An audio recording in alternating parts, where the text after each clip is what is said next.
We have Governor John Huntsman joining us. It's great to see you. How are you holding up? Hey, Clint, I'm doing great.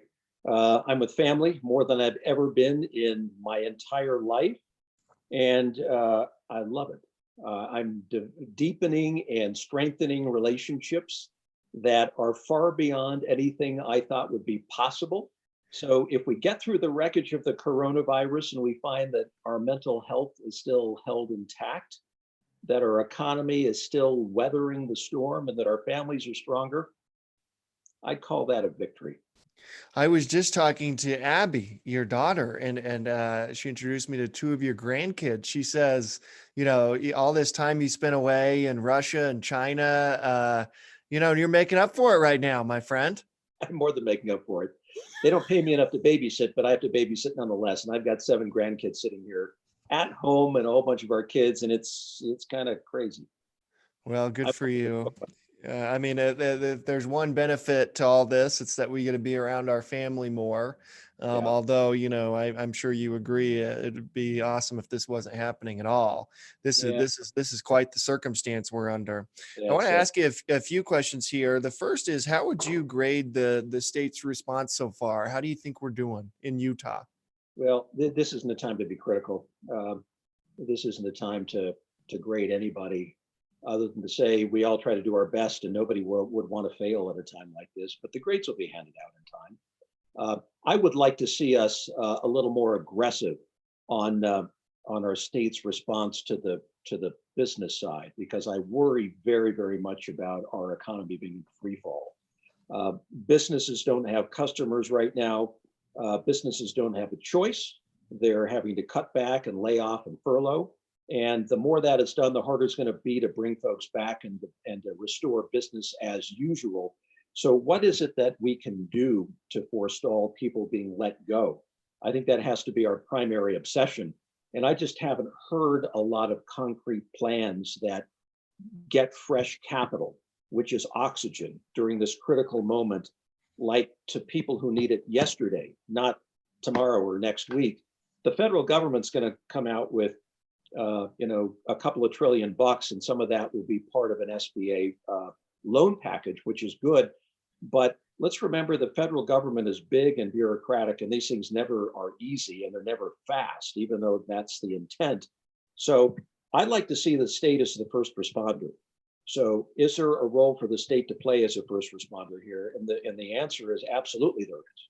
We ought to be working with our local banks in getting zero interest lines of working capital credit to small businesses. You can work out the payback terms, but we can work that out later.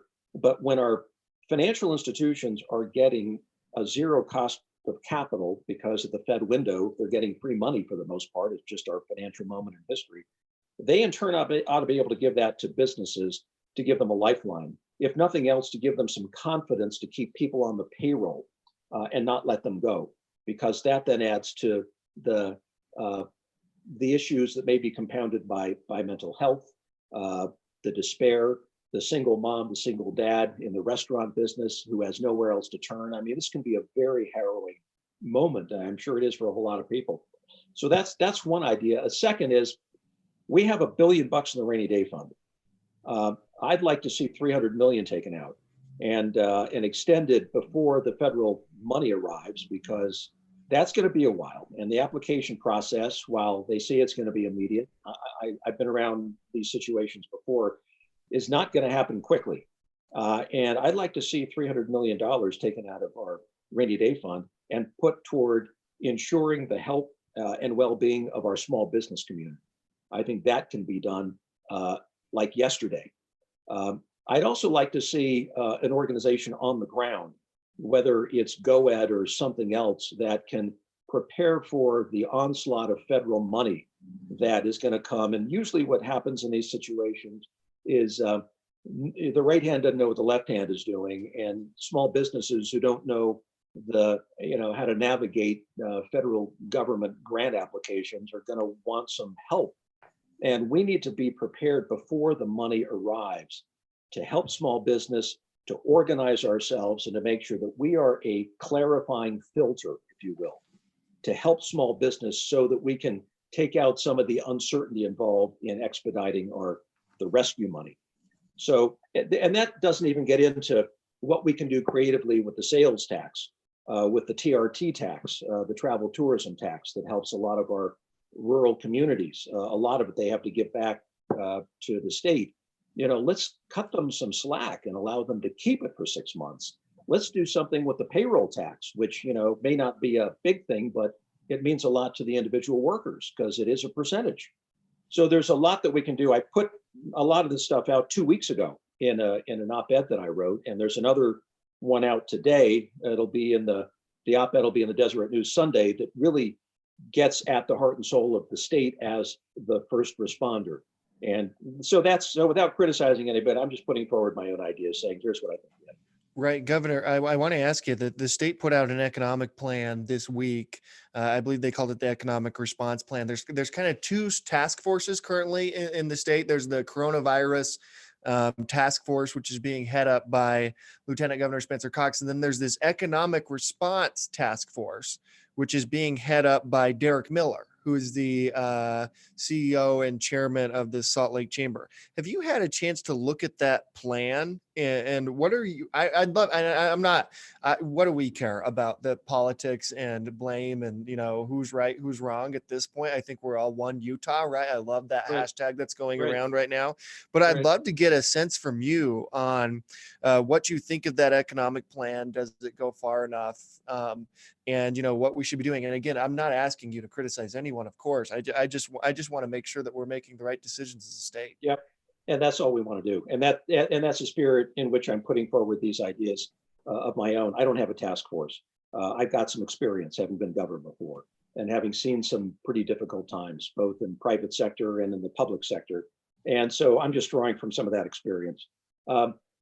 Listen, it's all good. I am making the argument that everything sounds pretty good and news conferences, all look great and we can pat each other on the back. But the bottom line is we need fresh capital, period. Fresh capital. And until somebody gets fresh capital rolling through the banking system or through the rainy day fund or through federal stimulus of some kind, the small businesses here don't care about anything else. That's just the bottom line, Clint. And so when I look at any kind of economic plan, I try to look exactly for the most important part. And I see a lot of things that sound right and look good, but I'm a bottom line focused person, and we need fresh capital. We need oxygen right now for small business to survive. Bottom line. Governor, I had the president of the Utah Association of Restaurants on a little bit earlier today. I'm sure you've seen these numbers, but I want to repeat it for the audience as well. These numbers only go to the 22nd. So we've been in this, 5 weeks? And this is just restaurants in the state of Utah. But I want to make this very clear to everyone watching, and I want to get your take and reaction to these numbers. Restaurants in Utah have lost $173 million in revenue. That's Utah restaurants. And we've lost just in Utah during this time, 25,000 jobs just in the restaurant industry. That's not counting for any of the small business or anywhere else. That's just the restaurant industry. And that's just since those numbers are only accurate to the 22nd. And so we've for sure lost more in revenue, and we've for sure lost more in jobs since then. Talking to the president, Melva, who runs the association, she expects 40,000 jobs lost just in the restaurant industry by next week. What's your reaction to that? We're grinding to a dead stop, Clint. We've never seen this before. None of us have lived through a pandemic. So we like to think that we can explain our way through, but it's like the old Chinese saying, feeling the rocks as we cross the river. That's exactly what is happening right now. Nobody has a definitive roadmap in terms of where we go because nobody has been here before. All we can do is rely on the basic principles of economics and the basic principles of humanity to try to get us through. So Melva's exactly right. We have 110,000 employees in the restaurant industry in this state. That's one industry of a whole lot with a good many. And they are in free fall. And I worry about the single mom or the single dad who relies on tips. and they maybe have underlying mental health issues and they're isolated right now. They don't know where to go, they don't know where to turn, and they've been laid off. So that's why my point, fresh capital to keep people on the rolls. I think the good news is this isn't going to last forever. We're going to get through it. It may be a V-shaped recovery. That'd be a good thing, but maybe it's a U-shaped recovery. Who knows, as Goldman Sachs says. But we need to figure out the best way, Clint, to get across the chasm. This is not the implosion of 2008, where we had smart MBAs on Wall Street who created derivatives that were too sophisticated by half, and a whole industry imploded. We had to bail them out. This is a Category 10 storm that is blowing through, impacting every aspect of the economy. It's going to blow over, and we're going to get back on our feet. The question becomes, how do we mitigate and limit the damage while the storm is passing over us to make sure that on the other end, we don't have structural unemployment? And I think that's where fresh capital extended by banks and maybe the rainy day fund or the faith and credit and leverage of the state can go some distance to get us there. Well, we're, as I'm sure you saw, the House passed the stimulus bill today at the federal level. The president signed it just barely as we were hopping on here, which would make available $367 billion in SBA loans that people could go to their banks, whatever lender they have, and start applying for that. But you're right. Like we had the CEO of Lendio on earlier today, and here's another like just staggering number that 41% of business owners, now we're not even talking about restaurants, we're just talking about 41% of all small business owners can't make it 3 weeks. They can't make it 3 weeks. They don't have the cash flow for that's 41%. And I keep going back because I was blown away by the number that Melva gave me, that 25,000 restaurant employees have already lost their jobs, 40,000 by the end of next week. There's only, as you know, there's only 3 million people in the state of Utah. 40,000 people is a staggering number. That's a really, really big deal. And these SBA loans and what the federal, I mean, I'd love to get your take on that, but you've been the governor of Utah. You're actually running for that office again. I'd love to talk about, what we can do here in Utah.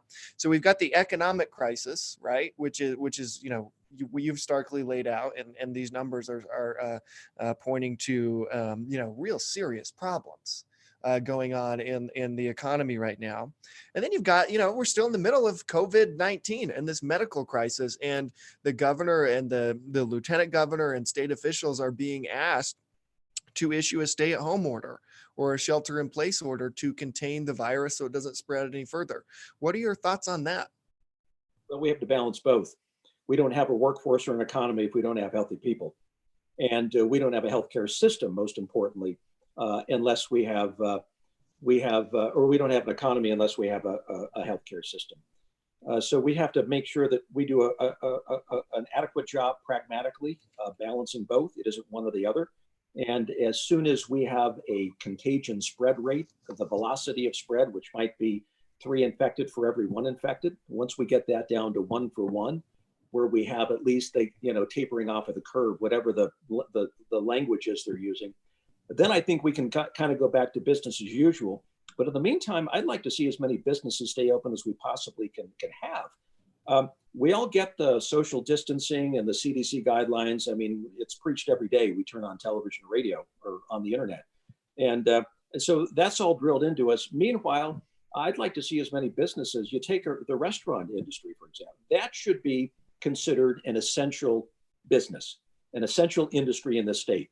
Not only does it employ a lot of people, but it is essential to our survival. You need food and you need water, and you need to love a family on top of that. So let's see how much we can do, how far we can go in terms of keeping businesses open while practicing social distancing and making sure that we abide by the guidelines that have been put out there. We're going to have to make sure that isolation is part of this as well, because we all know how this spreads. And we're going to have to stay cooped up for a bit.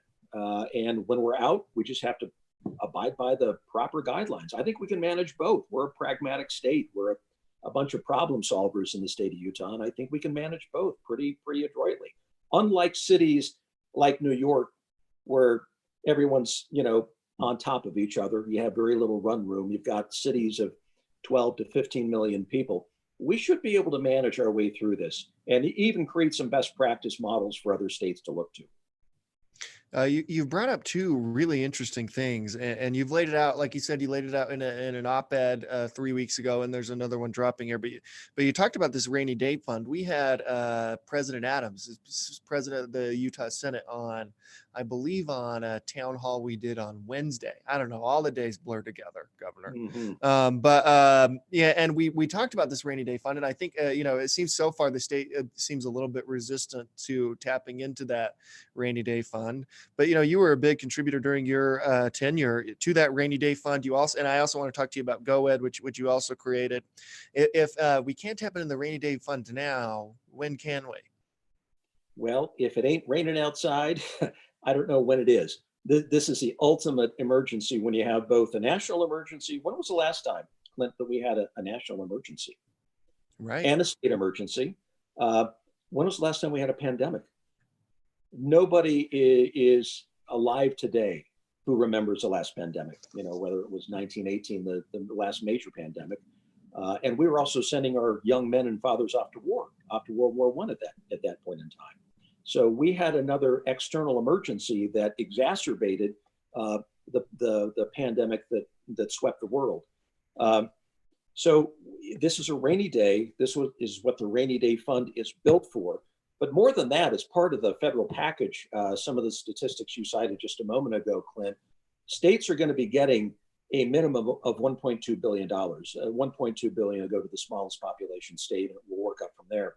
So we will have the ability to replenish what we take out of the rainy day fund if it's lost. But my thought is, why don't we extend that as a loan, a zero interest loan with very flexible payback over 5 years or 8 years or 10 years, so we can make sure that businesses stay on their feet. Small business is the ultimate risk, and the restaurant industry is the ultimate gamble. I mean, how many succeed based on those that start? So to think that they somehow have a capital cushion or revolving lines of credit available to them, no such thing. It's month to month, and they're just not in a position to weather this. So that's why I'm so aggressively putting forward this idea that we need oxygen immediately. We need access to capital immediately, and I think we can do it if we're creative enough. And so, just to be clear, because I think this is super interesting, what you're calling for here, you want to take $300 million out of the rainy day fund and put those into zero interest loans into small businesses, and in particular, obviously restaurants, but small businesses across the state are struggling. What's preventing us from doing that right now? Why would we not do that? Is there an argument against it? Well, I mean, I've been governor, and you know, you, I haven't heard anyone talk about this. And I understand the reluctance of the legislature to tap into the rainy day fund. That is the predisposition of most legislatures. They're very conservative in terms of moving in any direction that would have to draw upon those dollars. But every citizen in this state knows that it's a rainy day. And if ever the argument could be made that we could use these funds creatively as a loan to be backed up or replenished by the federal stimulus money that's coming in, it would be today. So I don't think it's a hard political argument, but it shouldn't be a political argument. It should be a rescue argument in terms of doing what's right for keeping employment intact among our small businesses in the state. My sense is too, having had a bunch of town halls with all of these leaders who, again, like I think are doing a phenomenal job, given who could have guessed we'd be in a pandemic, right? But as we start looking towards solutions and moving forward, there's been some reluctance around. Every time I've asked the question around, should we call for a special session, for example, it's been like, I think we will, but it'll be like a month or month and a half from now. Would you call a special session right now if you were governor? I would I would do whatever it takes, Clint, to get the proper authority to roll out the elements of the state as the first responder plan that I've sent out today. The stuff I put out 2 weeks ago would require the legislature to become part of that. I think it's important for the people of the state to see the governor and the legislature working together. So the very fact that you are connected, you can't all meet in the Capitol in today's world, but the very fact that you can have a virtual legislative session, I think that gives confidence to the people of the state and confidence to our small businesses that you are all synced up on the issues that matter. So yeah, my inclination would be, not tomorrow, but 2 weeks ago, to have called a special session to get some of the stuff going. You were the guy. Another interesting thing that you mentioned here as part of what the plan you're calling for is to put GoEd on the ground, or an organization like GoEd. But you're the guy who created the Governor's Office of Economic Development, to help with and the Governor's Office of Economic Development. When you created it, and the idea was to attract businesses and talent to the state of Utah, right? That's right. How would you redirect? What does it mean to have an organization like GoEd on the ground during COVID-19? What would that look like? I set up GoEd to mirror the best practices for economic development in the world at the time. And the whole purpose, Clint, was to ensure that our state, i.e., the governor's office, because it reported directly to me, it was right down the hall, and I wanted it that way. We could turn on a dime when it came to attracting companies, putting together special incentive packages, making sure that we could woo investment to the state, that I could pick up a phone anytime, day or night, and make that happen. And that we'd have the hit team that would go out and follow up. No time wasted. And GoEd has become bigger and a little bulkier than it was in the early days. So it's kind of drifted from its original intent. And that's okay, because not everybody thought of it as I did originally. But the purpose here is to say, how do we get ahead of the federal stimulus dollars coming into the state so that we understand how the game is played? You don't want to have a small business person who doesn't understand what even the SBA means, and how to navigate these impenetrable bureaucracies at the federal level. You want a hit team here on the ground that knows in advance exactly what the rules of the game are, that can meet with small business and get a turnaround time to be as quick as possible for those dollars. You don't want to wait till the money comes. You want to organize now to make sure that you've got that group on the ground. So is this something that GoEd can organize? Probably. Department of Commerce, something that the governor is able to look to say, I want no time wasted. The dollars are coming in. This is too important for employment and small business in our state. We want to do it right. And in order to do it right, we have to make sure that we basically are there as an intermediary to help facilitate. The two biggest issues that I'm hearing outside of the economic one, which is an enormous issue because we've just laid out the numbers explaining why, is we're still in the middle of this health crisis, right? So we need to get PPE, which is personal protective equipment, to medical personnel. We need to get more testing to Utahns. How do you feel we're doing there, and what can be done to ramp up both of those things? And this isn't a challenge that's unique to Utah by any stretch of the imagination. This is the entire country going here. Yeah. I think it's a horrible embarrassment that our country wasn't better prepared for tests. To think that the greatest nation on earth that's built the greatest economy the world has ever seen, with the greatest medical system, the greatest pharmaceutical biotechnology sector in the world, was unprepared and still slow off the mark to get testing out to those who need it. So the data are pretty clear that are coming in. And that is when you look at the South Korea model, the Taiwan model, Hong Kong, Singapore, all those, even Switzerland, you look at those who tested aggressively and shut their doors early on, their morbidity rates are low, and the contagion rates are slow and low as well. So South Korea was testing 10,000 people a day. And as they were following the spread patterns, they were locking people up. There's something to it. We should have done a lot more early on, but you don't want to go back and say woulda, coulda, shoulda. It's important that we get testing out as rapidly as we can, that we get the right kind of respirators. So my good friend Bill Ford was on television the other day. I served on the board of directors of Ford Motor Company, and Bill was on television. He's one of my great friends. He's chairman of the board of Ford. And he said, World War I, we built the Iron Lung. World War II, we built the B-24 Liberator. And now, without the government even asking for it, we're building respirators, but not just alone, with our arch enemy and rival, General Motors Corporation. This is what makes America great, when we can finally get organized and cooperate across lines of difference or disagreement, and put the interests of the American people first. So we're going to get there. I have no doubt about that. But I think we've been a little bit slow off the mark. It must be odd for you too. You know, you've run some campaigns in your lifetime, and you've been engaged in this world for quite some time. This must be a campaign unlike any other. And one of the challenges here, and we just saw the governor, change the rules, or I don't really know how any. I don't know the political speak of any of this stuff, Governor, but It's confusing to but put it. but we had Governor Herbert put out a directive yesterday. I don't even know if directive is the right word, saying basically that signature gathering is changed, right? Because you're trying to get on the ballot for the Republican primary here. That's, I mean, all this stuff is still happening, COVID-19 or not, right? And so you're trying to get on the ballot here, and it's impossible to send, and it would make no sense to send people around getting signatures, giving the social distancing requirements of containing COVID-19. And so it seems like that's been laxed a little bit to where it can be done electronically. But can you explain what the issue was there that we were bumping into? Sure. There are two routes for a candidate running for office, whether that's governor or Congress or legislature. Two routes that was put in place with Senate Bill 54. You can either gather the requisite number of signatures, which for governor is 28,000, for Congress is about 7,000, or you can do the convention process, which I've done twice, and I enjoy that as well, and we're going to compete that very aggressively. Or you can do both. And out of an abundance uh, of common sense, we thought, and after consulting with my friend Mike Lee, who understands the process pretty well, he said it would be malpractice if you didn't do both.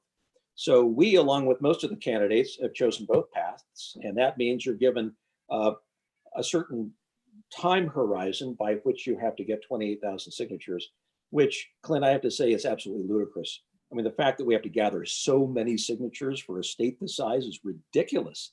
And the fact that they aren't apportioned at all among the 29 counties, it's just you can go to wherever a Republican rich place is and begin to fish and pull out as many as you want. And then some people have been out for probably a couple of years, organizing to gather signatures. There's only one company in the state that does this. That's aligned with one of the candidates for governor, and they're a bunch of old, Republican Party officials, and so they make a lot of money doing it. So you have to kind of build your own mousetrap, if you will, if you're going to go out and try to get 28,000 signatures, which we did. It was tough going at the beginning because the rules of engagement are so arcane and confusing. You got to get registered Republicans. If people want to register on the spot, come to find it takes maybe months before they get through the county recognition system into whatever system in which they're recognized. They have to sign, and if their signature doesn't match their other signatures, they can be disqualified, so on and so forth.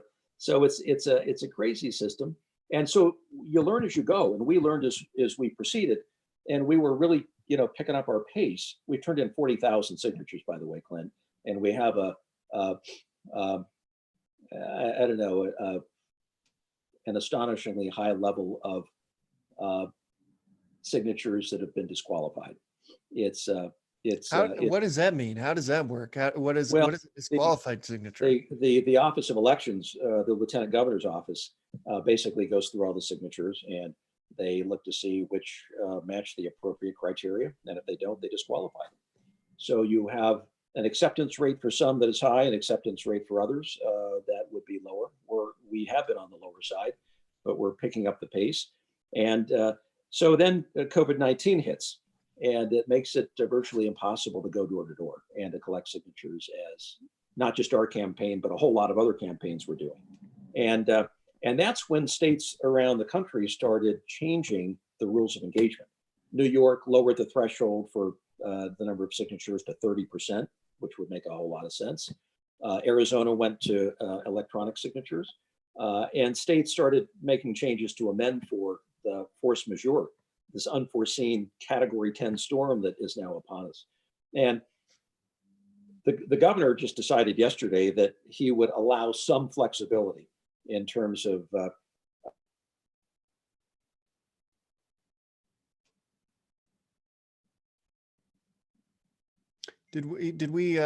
think we may have just cut out with Governor Huntsman here. We're trying to get him back on here, but has he cut out, Drew? Is that what's happened here? Yeah, he's frozen. We'll get him back. All right, we'll get him back here. We're on. Oh, Governor, we can see you. You cut out right in the middle of the signature gathering explanation. Please, look, can we put the camera on him again? You just cut out for us for a second. The magic of technology. It's probably the Russians. I'm accustomed to their malpractices, and they still follow me around, I'm sure, from time to time. And so the rules were changed yesterday by the governor to allow a little bit more of this to be done electronically, which basically makes easier the process in the sense you don't have to go door to door. You don't have to go pick up the signatures. They can email, they can scan it, they can fax it to you. It still requires a signature, of course. And so that helps a bit. It probably would have made a lot of sense just to allow people who had signed up for the signature route to go right to the primary, because there are some like Jeff Birmingham who quit collecting a while ago, yet he put forth pretty good efforts early on. What's to say that they shouldn't advance to the primary? And those who signed up to go the convention route, they can go the convention route. And for those of us who signed up for both, we'll do both. Just make sure we have a spot on the primary ballot. So we're going to get there, Clint. We've got over 2 weeks left to go, and I think we're going to wrap it up probably pretty quickly. Well, a big part of your campaign that I've seen, and we did this in the Silicon Slopes debate as well. You talked about this issue as mental health, and this morning we had a psychiatrist on from IHC who kind of runs that whole department for them, and he was talking about the mental health toll that this was taking on Utahns. And we were already in the middle, which I think you were aware of, and we're at Silicon Slopes acutely aware of a mental health crisis before COVID-19 in the Right. state of Utah, and this is only exasperating. It seems like, where he says she's getting far more calls on this front than they had before, and if you even think about things that are adjacent to mental health, like domestic violence and the rise in that we've seen because people have to be sheltered in place, or they're being advised to stay at home currently. We're seeing a rise in that. What advice, what do you have to say to Utahns right now who are feeling anxious, who are feeling depressed, and feeling like, man, this is something that is really hard to get through? Well, I do think, Clint, you're right. I think the mental health aspects of COVID-19 are largely unspoken, yet I think it's a significant factor in what is happening under the radar screen throughout the country. And that's a very, very unfortunate thing.